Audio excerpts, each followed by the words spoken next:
بسم اللہ الرحمن الرحیم۔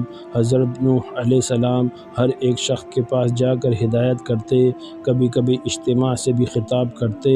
ایک مرتبہ ایسا بھی ہوا کہ حضرت نوح علیہ السلام ایک راستے سے گزر رہے تھے تو کچھ لوگوں نے آپ کا راستہ روک لیا اور مارنے کے لیے آگے بڑھے۔ کچھ لوگوں نے پتھر بھی برسائے۔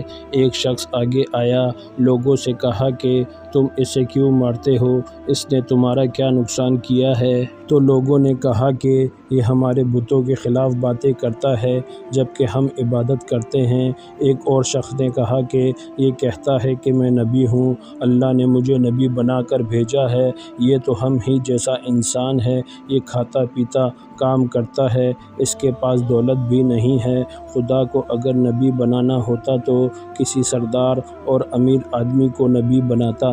حضرت نوح علیہ السلام نے جواب دیا، میرا رسول ہونے کا سب سے بڑا ثبوت یہ ہے کہ میں تمہارے ہی معاشرے کا فرد ہوں، لیکن اس کے باوجود میں تمہاری طرح بے جان بتوں کو نہیں پوجتا۔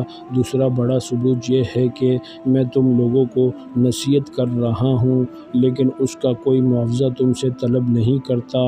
میرا اجر تو اللہ کے ذمہ ہے۔ میں تو یہ کہتا ہوں کہ کسی پر ظلم نہ کرو۔ میں تو تم سب کو نیکی اور بھلائی کی طرف بلا رہا ہوں، میں تمہارا خیر خواہ ہوں۔ ان میں سے ایک نے کہا، نوح بادشاہ یا سردار بننا چاہتا ہے تاکہ اس کی عزت ہو۔ حضرت نوح علیہ السلام نے فرمایا، تمہاری عقلوں کو کیا ہو گیا ہے کہ پتھروں کو پوج رہے ہو؟ اے قوم، اللہ کی عبادت کرو، وہی عبادت کے لائق ہے، اللہ کے سوا کوئی معبود نہیں ہے۔ جب تم اللہ پر ایمان لاؤ گے تو تم برائی سے دور رہو گے۔ نہ میں بادشاہ بننا چاہتا ہوں نہ سردار، میں تو صرف نیکی کی طرف بلا رہا ہوں۔ کیا تم نہیں دیکھتے کہ اللہ نے چاند اور سورج پیدا کیے، چلنے کے لیے فرش بنایا اور تمہیں نعمتیں دیں؟ حضرت نوح علیہ السلام نے جب یہ باتیں کہیں تو لوگوں نے کانوں میں انگلیاں ٹھونس لیں، ایک لفظ بھی سننے کے لیے تیار نہیں ہوئے۔ ایک موقع پر حضرت نوح علیہ السلام نے اپنی قوم سے فرمایا کہ اے نادانو، یہ کیوں نہیں سمجھتے ہو؟ یہ دنیا تو ایک آزمائش کی جگہ ہے، تمہارے سامنے اچھائی اور برائی دونوں ہیں۔ اے قوم، میں تم کو آنے والے دن سے ڈراتا ہوں، اس دن کوئی کسی کے کام نہیں آئے گا۔ دیکھو، جو غریب ہیں مجھ پر ایمان لائے ہیں، لیکن تمہیں دولت کا غرور ہے۔ اے قوم، غریبوں کے ساتھ حسن سلوک سے پیش آؤ، ننگوں اور بھوکھوں کا خیال رکھو۔ ان میں سے ایک سردار نے غرور اور تکبر سے کہا، فرض کرو کہ ہم تمہاری بات مان لیتے ہیں، کیا تم پر ایمان لا کر غریب اور 2 ٹکے کے لوگوں کے ساتھ مل جائیں جو تمہارے ساتھ ایمان لائے ہیں؟ ایسا نہیں ہو سکتا۔ وہ آپ کو ذلیل کرنے کی کوشش کرتے، مذاق اڑاتے، آوازیں کوستے، منہ پھیر لیتے، گالیاں دیتے، مارنے کی کوشش کرتے، بلکہ ایک روز مارا پیٹا بھی تھا، لیکن آپ نے صبر کا دامن ہاتھ سے نہ چھوڑا بلکہ اپنا کام جاری رکھا۔ آپ کی بیوی اور آپ کا بیٹا بھی منکرین اور کافروں میں تھا۔ حضرت نوح علیہ السلام نے دعا کی، اے رب میرے پروردگار، میں نے اپنی قوم کو رات دن سمجھایا، حق کی طرف بلایا، میرے بلانے پر وہ زیادہ بھاگتے رہے۔ میں نے اعلانیہ اور خفیہ سمجھایا تو انہوں نے اپنے کانوں میں انگلیاں ٹھونس لیں۔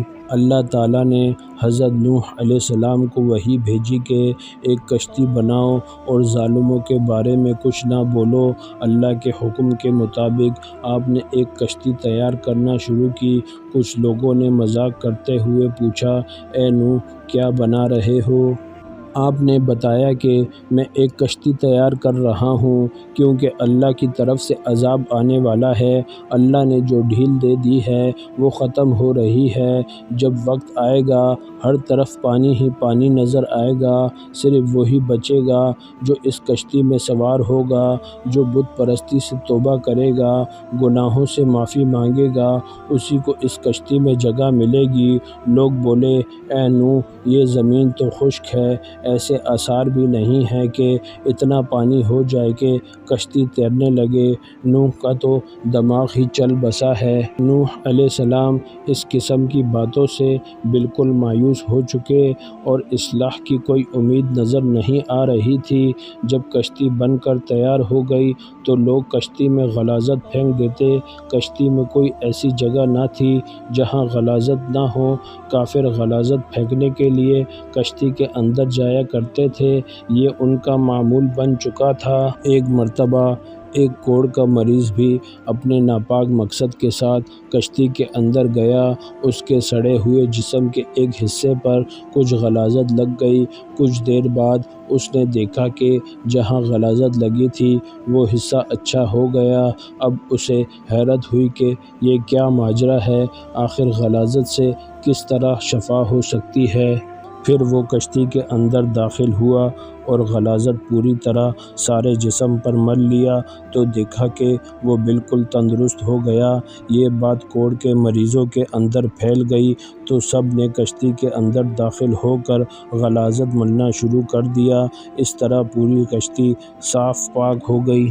حضرت نوح علیہ السلام نے اللہ سے دعا کی، اے رب، لوگوں نے میرا کہا نہیں مانا، ایسے شخصوں کی پیروی کی جن کے مال اور اولادوں نے ان کو زیادہ نقصان پہنچایا۔ ان کافروں میں سے زمین پر ایک باشندہ مت چھوڑ، اگر ان کو روئے زمین پر رہنے دیں گے ان کی اولادیں بھی کافر ہی ہوں گی۔